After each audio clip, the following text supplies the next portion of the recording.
১৯৩৯ সালের ১ সেপ্টেম্বরের প্রথম ভোর। পোল্যান্ডের আকাশ তখনও ঘুমিয়ে। হঠাৎ ছিঁড়ে গেল নীরবতা।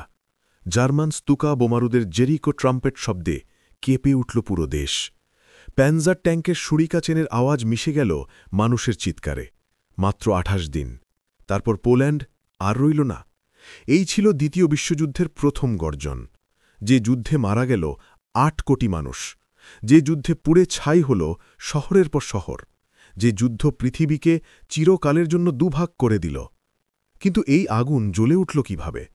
প্রথম বিশ্বযুদ্ধ শেষ হয়েছিল ১৯১৮ সালের ১১ নভেম্বর। জার্মানি হেরে গিয়েছিল। ভার্সাই সন্ধি তাদের ওপর এমন শাস্তি চাপাল যে একটা গোটা জাতি অপমানে ফুঁসতে লাগল। তাদের সেনাবাহিনী সীমিত করা হলো মাত্র ১ লক্ষে। রাইনল্যান্ড দখলমুক্ত করা হল। বিশাল যুদ্ধ ক্ষতিপূরণ ধার্য করা হল।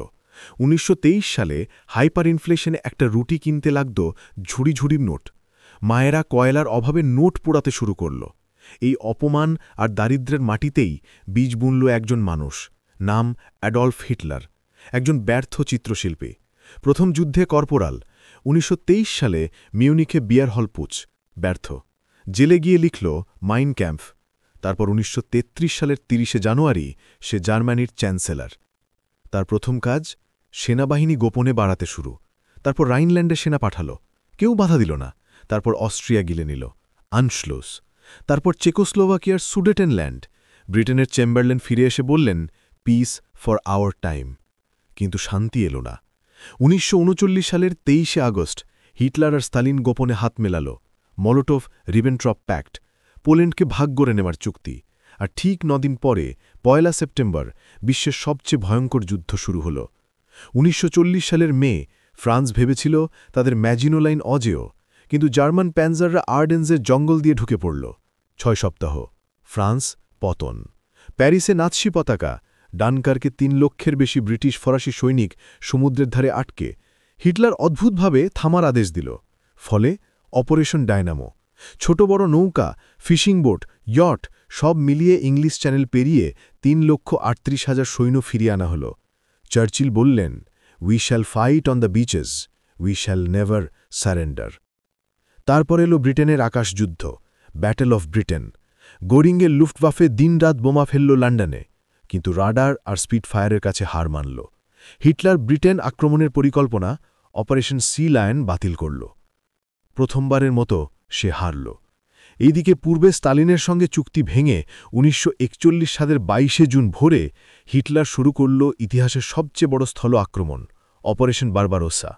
৩৮ লক্ষ জার্মান সৈন্য, ৩৬০০ ট্যাঙ্ক, ৪৩০০ বিমান একসঙ্গে ঢুকল সোভিয়েত ইউনিয়নে। প্রথম দিকে বিদ্যুৎ গতি। কিয়েভে ৬ লক্ষ রেড আর্মি বন্দী, লেনিনগ্রাড ঘেরাও, মস্কোর দোরগোড়ায়। কিন্তু তারপর এলো রাশিয়ার সবচেয়ে পুরনো মিত্র, জেনারেল উইন্টার আর জেনারেল মাড। জার্মান সৈনিকদের কোট ছিল না, ট্যাঙ্কের তেল জমে বরফ। ১৯৪১ ডিসেম্বরে সোভিয়েত কাউন্টার অ্যাট্যাক। প্রথমবার জার্মানরা পিছু হটল। এইদিকে প্রশান্ত মহাসাগরে আরেক আগুন জ্বলছিল। জাপান ১৯৩৭ সাল থেকে চীনের উপর ঝাঁপিয়ে পড়েছে। নানকিং গণহত্যা, ৩ লক্ষ নিরীহ মানুষ খুন। আমেরিকা তেল বন্ধ করে দিল। জাপানে নৌবাহিনীর প্রধান ইয়ামামোতো জানিতেন, আমেরিকাকে ৬ মাসের মধ্যে শেষ না করতে পারলে হার নিশ্চিত। তাই ১৯৪১ সালের ৭ ডিসেম্বর ভোরে ৩৫৩টা জাপানি বিমান ঝাঁপিয়ে পড়ল পার্ল হারবারে। ৮টা যুদ্ধজাহাজ ডুবিয়ে দিল। আমেরিকা যুদ্ধে নামল। রুজভেল্ট বললেন, a date which will live in infamy. ১৯৪২ সাল। যুদ্ধ এখন সত্যিই বিশ্বযুদ্ধ। আফ্রিকায় রমেলের আফ্রিকা কর্প। পূর্বে স্তালিনগ্রাডে রক্তাক্ত লড়াই শুরু হতে চলেছে। প্রশান্ত মহাসাগরে মিডওয়ে। স্তালিনগ্রাড নাম শুনলে আজও শিহরণ জাগে। ১৯৪২ আগস্ট থেকে ১৯৪৩ ফেব্রুয়ারি। ৬ মাস ধরে একটা শহরের প্রতিটি ইঁটের জন্য লড়াই। রাস্তায়, বাড়ির ছাদে, নর্দমায়। স্নাইপার ভ্যাসিলি জাইৎসেভ, মা রাশিয়া মূর্তির পাদদেশ। শেষ পর্যন্ত পাউলুসের ৬ষ্ঠ আর্মি আত্মসমর্পণ করল। ৯১,০০০ বন্দী।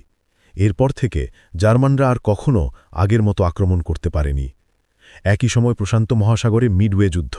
আমেরিকান গোয়েন্দারা জাপানিদের কোড ভেঙে ফেলেছিল। জাপান ৪টে বিমানবাহী রণতরী হারাল। এরপর থেকে জাপান শুধু পিছিয়ে গেল।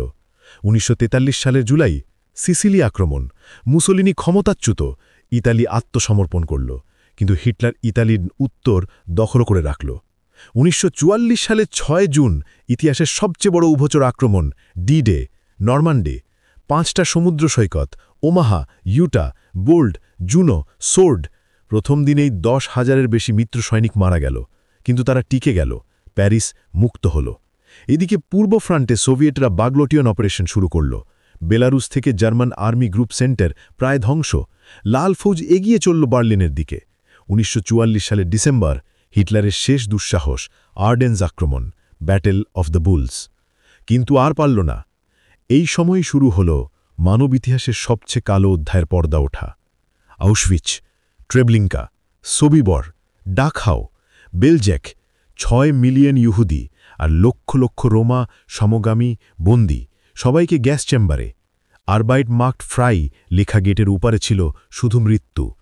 যখন মিত্র সৈনিকরা ক্যাম্পগুলো মুক্ত করল, তারা দেখল জীবন্ত কঙ্কাল। চোখের গর্তে শুধু অবিশ্বাস।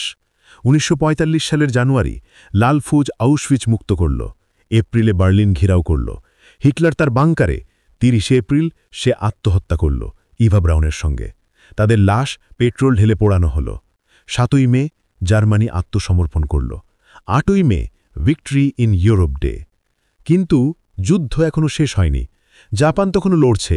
ইয়োজিমা, ওকিনাওয়া, কামিকাজে পাইলটরা আমেরিকান জাহাজে ঝাঁপিয়ে পড়ছে। ট্রুম্যান সিদ্ধান্ত নিলেন। 6 আগস্ট 1945 হিরোশিমা। লিটল বয়, একটা বিস্ফোরণে 80,000 মানুষ মুহূর্তে ছাই। 3 দিন পর নাগাসাকি। 15 আগস্ট জাপান আত্মসমর্পণ করল। 2 সেপ্টেম্বর ইউএসএস মিসৌরিতে সই হল। দ্বিতীয় বিশ্বযুদ্ধ শেষ। 6 বছর, 8 কোটি মৃত্যু, শহরের পর শহর ধ্বংস। কিন্তু এই ধ্বংসের মধ্যেই জন্ম নিল নতুন পৃথিবী। জাতিসংঘ গঠিত হল, ইউরোপ পুনর্গঠিত হল, ইসরায়েল রাষ্ট্র জন্ম নিল। শীতল যুদ্ধ শুরু হল, আর মানুষ শিখল একটা কথা, এমন যুদ্ধ যেন আর কখনো না হয়।